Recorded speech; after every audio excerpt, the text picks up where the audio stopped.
जय गुरु जी। शुक्राना गुरु जी। सारी संगत को जय गुरु जी। ओम नमः शिवाय। शिव जी सदा सहाय। ओम नमः शिवाय। गुरु जी सदा सहाय। शिव पुराण श्री रुद्र संहिता का द्वितीय खंड का 8वां अध्याय। काम की हार। सूत जी बोले, हे ऋषियों, जब इस प्रकार प्रजापति ब्रह्मा जी ने कहा, तब उनके वचनों को सुनकर नारद जी आनंदित होकर बोले, हे ब्राह्मण, मैं आपको बहुत धन्यवाद देता हूँ कि आपने इस दिव्य कथा को मुझे सुनाया है। हे प्रभु, अब आप मुझे संध्या के विषय में और बताइए कि विवाह के बाद उन्होंने क्या किया। क्या उन्होंने दोबारा तप किया या नहीं? सूत जी बोले, इस प्रकार नारद जी ने ब्रह्मा जी से पूछा।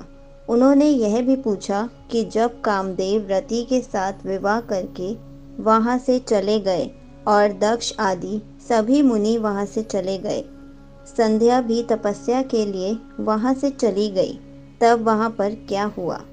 ब्रह्मा जी बोले, हे श्रेष्ठ नारद, तुम भगवान शिव के परम भक्त हो। तुम उनकी लीला को अच्छी प्रकार जानते हो। पूर्व काल में जब मैं मोह में फंस गया, तब भगवान शिव ने मेरा मजाक उड़ाया। तब मुझे बड़ा दुख हुआ। मैं भगवान शिव से ईर्ष्या करने लगा। मैं दक्ष मुनि के यहाँ गया। देवी रति और कामदेव भी वहीं थे। मैंने उन्हें बताया कि शिवजी ने किस प्रकार मेरा मजाक उड़ाया था। मैंने पुत्रों से कहा कि तुम ऐसा प्रयत्न करो जिससे महादेव शिव किसी कमनीय कांति वाली स्त्री से विवाह कर ले। मैंने प्रभु शिव को मोहित करने के लिए कामदेव और रति को तैयार किया। कामदेव ने मेरी आज्ञा को मान लिया।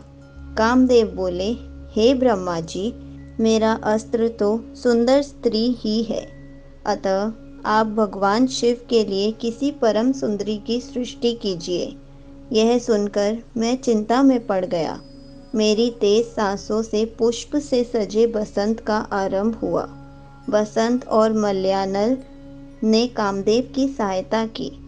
इनके साथ कामदेव ने शिवजी को मोहने की चेष्टा की, पर सफल नहीं हुए।